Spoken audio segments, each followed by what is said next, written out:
Once upon a time there was a pretty fly. He had a pretty wife, this pretty fly. But one day she flew away, flew away. She had two pretty children, but one night these two... Saudações, bem-vindos ao Primeiro Plano, e no vídeo de hoje eu vou voltar com um projeto dos melhores filmes do mundo.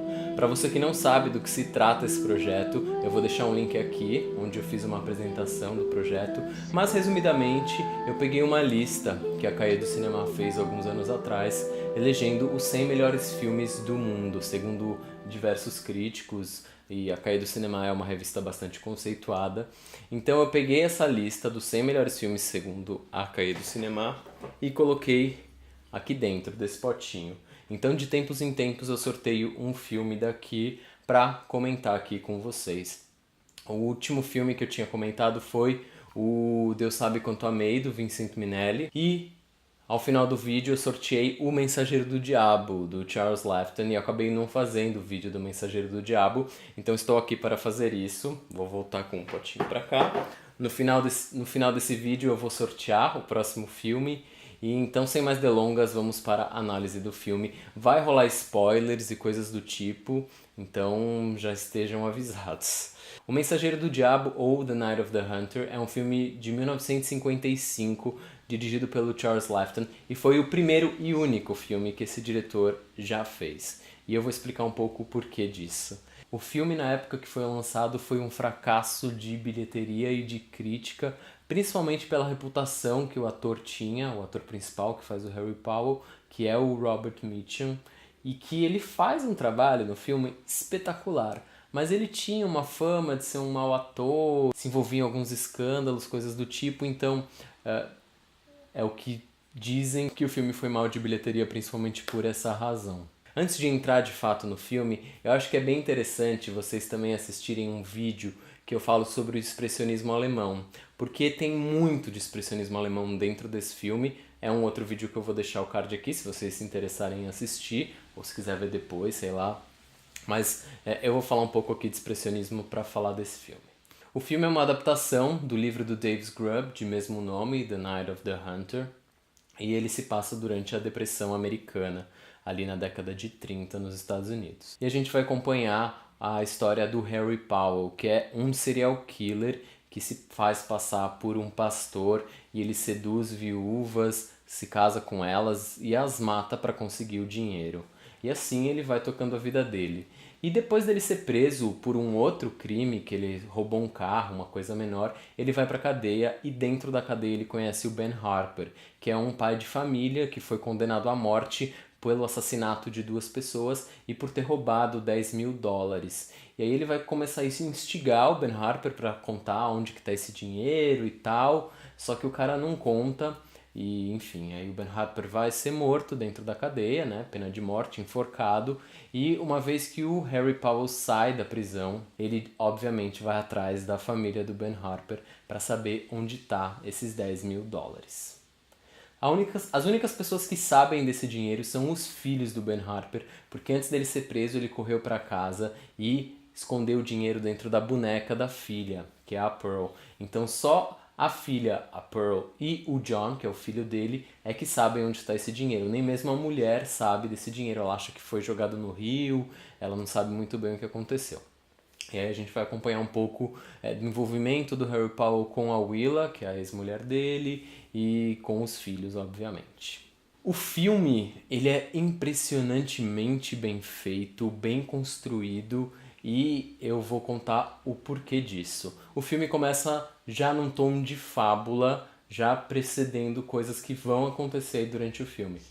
Então a gente tem uma personagem contando uma história para crianças e ela tá num fundo estrelado, uma coisa meio sonho, e ela contando um pouco a história do lobo em pele de carneiro, de não deixar se enganar, prevendo de fato o que vai acontecer durante o filme.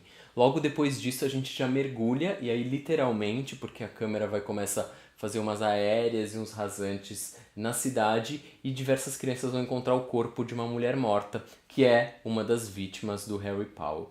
E logo em seguida a gente vai ser introduzido e a gente vai conhecer esse personagem que está dirigindo um carro, que é o carro roubado, que ele vai ser pego, porque ele acabou de matar a mulher e ele está falando com Deus. Ah, Deus, olha só o que você me faz fazer, já matei tantas e estou fazendo isso por você. É um cara bem maluco mesmo. Corta, vamos para um campo todo florido com flores brancas e no centro desse campo temos John e Pearl, que são os filhos do Ben Harper. E ele chega dentro de um carro com o dinheiro na mão, afobado, falando: preciso esconder esse dinheiro, não sei o que, não sei onde vai ser.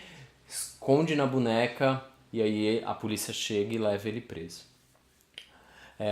O filme, eu tô contando um pouco disso pra vocês porque o filme ele é todo construído através de opostos. Então a gente sempre vai ter o bem e o mal, o claro e o escuro, o sagrado e o profano, o belo e o horrível. Então ele trabalha muito bem com esses opostos durante o filme inteiro. E esse é um dos grandes primores do filme e na maneira do Charles Laughton contar essa história. A partir daí, a gente vai acompanhar a história desses personagens e o que vai acontecer com eles. E o Charles Laughton não poupa em nada, assim. Então ele vai, de fato, apresentar esse personagem desse serial killer, desse Harry Powell, como um cara doente, um cara de fato maldoso. Ele tem nas mãos tatuados Love and Hate. Inclusive tem uma cena bastante famosa dele explicando por que ele tatuou Love and Hate nas mãos e tal.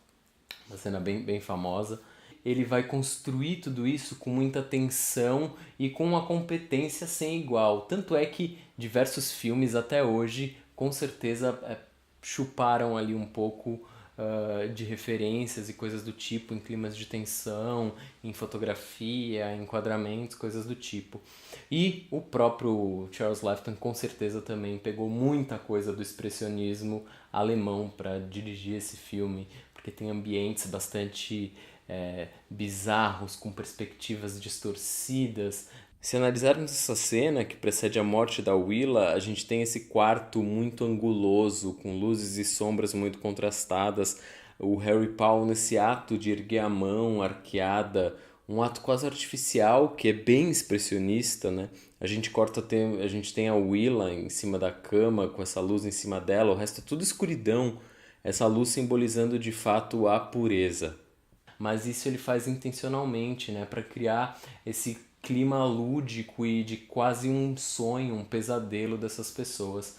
E aí, desde a chegada dele, a coisa começa a ficar cada vez mais tensa. Então a gente vai ter também isso muito explicitado pela fotografia, que vai trabalhar com claros e escuros. Isso o tempo inteiro. E é muito interessante analisar a fotografia como elemento narrativo dentro do filme. Eu queria dar uma debulhada em 3 sequências que eu acho fenomenais dentro do filme e que dizem muito do trabalho do diretor e do que ele pensou para contar essa história. A primeira cena é a chegada do Harry Powell na vida da Willa e das crianças. A gente tem ali uma montagem paralela, um momento a Willa conversando com uma senhora, essa senhora contando para ela que ela precisa arrumar um marido, que ela tá muito sozinha, em contraponto com um trem chegando na cidade e as crianças dentro do quarto, a Pearl pedindo pro John contar uma história para ela, e no final dessa sequência chega uma sombra que é o Harry Powell. É uma sequência assustadoramente bela, mas ele consegue criar essa tensão e é quase sufocante. A segunda sequência que eu quero contar é a sequência da morte da Willa. Eu ia falar que ia ter spoiler, porque ele mata a mãe das crianças. E existe uma cena em que ela tá debaixo do lago, é uma sequência subaquática em que a gente vê ela morta com um corte na garganta. E o cabelo dela se move dentro dessa água junto com umas algas. É uma sequência linda, linda, linda, linda, que tem uma trilha. Ela é construída de uma maneira a ter essa beleza assustadora, né? Que é é o grande soco no estômago do filme. E a última sequência que eu quero contar é talvez a sequência mais bonita do filme, que é quando a Pearl e o John pegam um barco e vão pro rio fugir do Harry Powell, porque ele tá atrás dos dois. Então é uma sequência que a Pearl canta e tem um céu estrelado, a fotografia é lindíssima e eles começam a passar por alguns animais, um coelho, uma rã, uma teia de aranha. E aí mais uma vez essa coisa do tom fabulesco e de sonho e pesadelo que o diretor propõe e enfia, gente. Eu gosto bastante do elenco do filme, que tá incrível. O Robert Mitchum no papel do Harry Powell, eu gosto muito, ele traz essa atuação expressionista, um pouco caricata, mas que é muito assustadora, porque ele faz tudo com muita calma. Existem poucos momentos de exaltação desse personagem e a gente não precisa desses momentos de exaltação para ter medo dele. Então ele faz um trabalho impecável nesse sentido. Tem algumas teorias que dizem que o Harry Powell era pedófilo, além de tudo, né? E existem no filme, sim, algumas cenas que deixam isso implícito. A Willa também, ela traz essa coisa mais da pureza e da mulher que está um pouco perdida depois da morte do marido. Ela faz isso com muita segurança. É uma personagem que é construída de uma maneira bonita e que eu gosto da construção e dela dentro do filme. E as crianças eu acho que também fazem um papel incrível. A Pearl, que é a garotinha, ela acaba meio que se deixando levar, eu acho, em termos de atuação. Mas o John, ele carrega essa força desse garoto que sabe esse segredo e que guarda ele as sete chaves. E a gente também tem a mulher que abriga essas crianças, que é interpretada pela Lillian Gish, que foi uma musa do cinema mudo ali no início do século XX e que traz uma força incrível para o filme. Então, o elenco, ele tem essa sintonia e ele traz uma coisa expressionista. Eu digo expressionista no sentido um pouco mais exagerado e caricato, mas que funciona muito bem. A trilha sonora do filme é muito envolvente, ele em diversos momentos se utiliza de música, personagens cantam, e não é que é um musical. O Harry Powell canta sempre uma música, então aquilo já fica relacionado a ele. A Pearl tem um momento que ela canta também, então todas essas músicas também têm muito significado para o filme, e a trilha composta para o filme também é muito, muito, muito boa e envolve a gente cada vez mais. E um dos pontos mais fortes no filme é a fotografia do Stanley Cortez, que ele faz um trabalho impecável em termos de luz e sombra para contar tudo isso que o filme traz, né? Do profano, do sagrado, do feio, do horroroso, do bem e do mal. Então é um trabalho impecável de fotografia e que eu tenho certeza que serve até hoje de referência para muitos fotógrafos. No fim das contas, eu acho que O Mensageiro do Diabo é um filme assustadoramente belo, que cria referências que são usadas até hoje em dia, tanto na maneira de contar a história, de criar tensão, de enquadramentos, de fotografia, até mesmo de diálogos. Então é um filme de fato atemporal, ele não é nada datado, eu acho que principalmente por essa escolha lúdica e quase de um sonho que o Charles Laughton escolhe para contar. Essa história que é de fato muito assustadora, muito atual até hoje e é devastadora. E agora vamos para o sorteio. Eu vou pegar aqui o potinho, eu vou dar uma chacoalhada. Faz tempo que eu não abro esse potinho. Vamos lá. Então vou pegar o próximo filme a ser analisado aqui no quadro dos melhores filmes do mundo. Peguei. Vou fechar aqui o pote e guardar. E o filme é o... Mano, não tô acreditando. É um filme que tem muito a ver com esse que a gente falou hoje.